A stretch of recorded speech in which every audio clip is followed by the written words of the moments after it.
सिर्फ 15 दिन की तैयारी में ही हम 80 से 85% नंबर कैसे ला सकते हैं।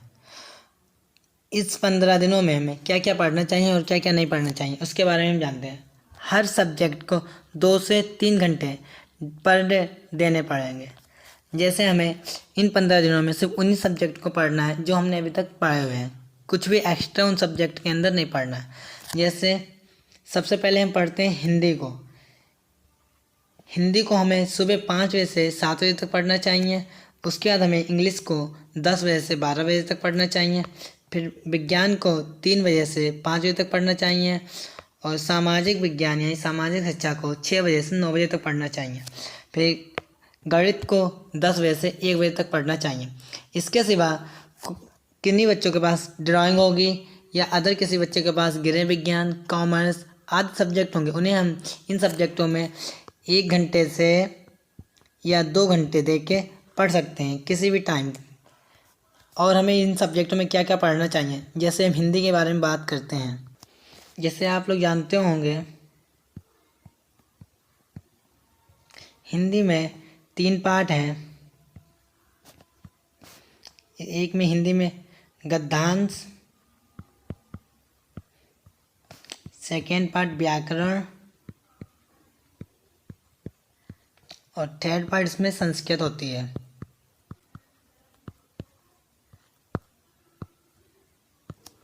जैसे गद्यांश में हमें सबसे पहले जीवन परिचय पढ़ने होंगे। जैसे आप लोग जानते हैं कि गद्यांश में जीवन परिचय, तो गद्यांश और काव्यांश इसमें 2 चीज़ें होते हैं, काव्यांश और जीवन परिचय। सबसे पहले हमें जीवन परिचय तैयार करनी चाहिए। जीवन परिचय में हमें क्या क्या पढ़ना चाहिए। जीवन परिचय में हमें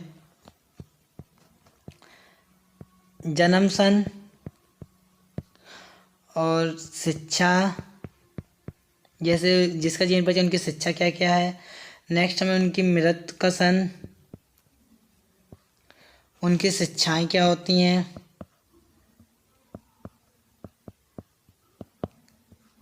और भाषा शैली।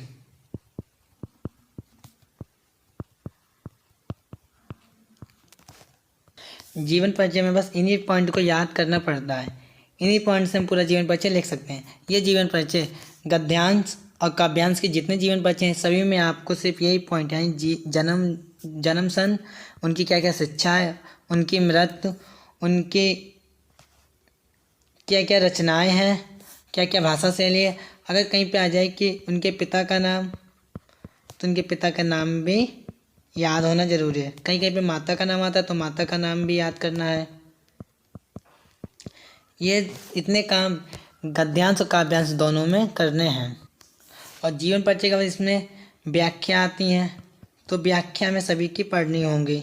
जितनी व्याख्या है सभी को चैप्टर को पढ़ लो, उन्हीं से हम व्याख्या को भी कर सकते हैं कि व्याख्या उसमें किस चैप्टर से है, किसके बारे में, उसके बारे में हम लिख सकते हैं। सेकेंड पॉइंट आता है इसमें व्याकरण। व्याकरण में इसमें रस आते हैं, रस को पढ़ना है। अलंकार आते हैं, जैसे व्याकरण में क्या क्या चीज़ें आती हैं।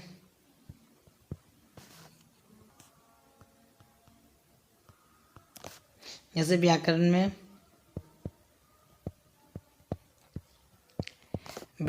रस होते हैं, रस, अलंकार होते हैं, पर्यायवाची होती हैं, विलोम शब्द होते हैं, तत्सम तद्भव होते हैं। ये सब आप लोगों को पता ही है। रस हो गए, अलंकार हो गए, दोहा और रोला, सोरठा, चौपाई, ये सब आप लोगों को पढ़नी होती है व्याकरण में। इससे ज़्यादा कुछ भी और पढ़ने की ज़रूरत नहीं है। इसके बाद हम जानते हैं संस्कृत में हमें क्या क्या पढ़ना होता है, उसके बारे में जानते हैं।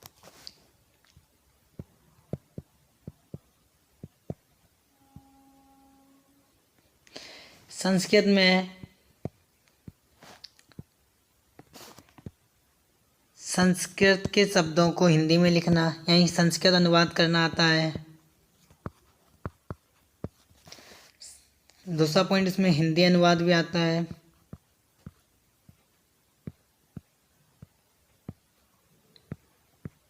हिंदी अनुवाद आता है। हिंदी अनुवाद के साथ इसमें प्रश्न उत्तर भी आते हैं।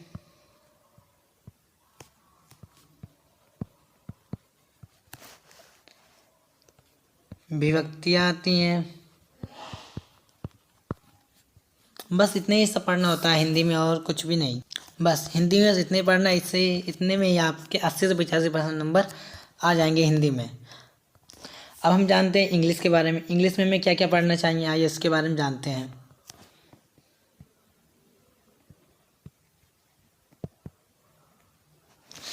इंग्लिश के 3 पार्ट होते हैं। सबसे पहले इंग्लिश में जिसे हम लिटरेचर या रीडर बोलते हैं। सेकेंड पार्ट आता है इसमें ग्रामर, और थर्ड पार्ट इसमें वोकेबलरी। ये पॉइंट आते हैं इसमें। रीडर में क्या पढ़ना है? रीडर में हमारे पास 3 टॉपिक होते हैं। सबसे पहले इसमें आती है पोइट्री, सेकेंड आता है प्रोज, और थर्ड है सप्लीमेंट्री। पोइट्री और प्रोज में हमें इसमें जो चैप्टर दे रखे हैं उन चैप्टर के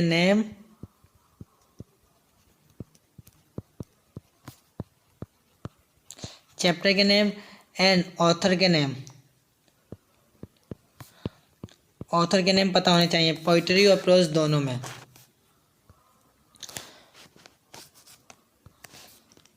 नेम जानने का उस क्वेश्चन आंसर और पैसेज, ये सब पता होने ज़रूरी हैं। इसे अब हम इरेज करते हैं। अब जानते हैं ग्रामर में। ग्रामर में हम लोगों को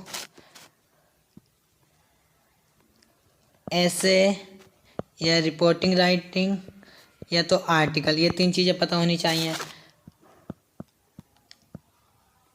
एप्लीकेशन एंड लेटर, एप्लीकेशन और लेटर के बारे में पता होना चाहिए, याद होने चाहिए।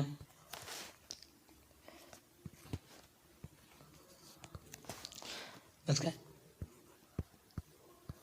Active passive, direct indirect, tense, ये सब हमें ग्रामर में पता होना चाहिए।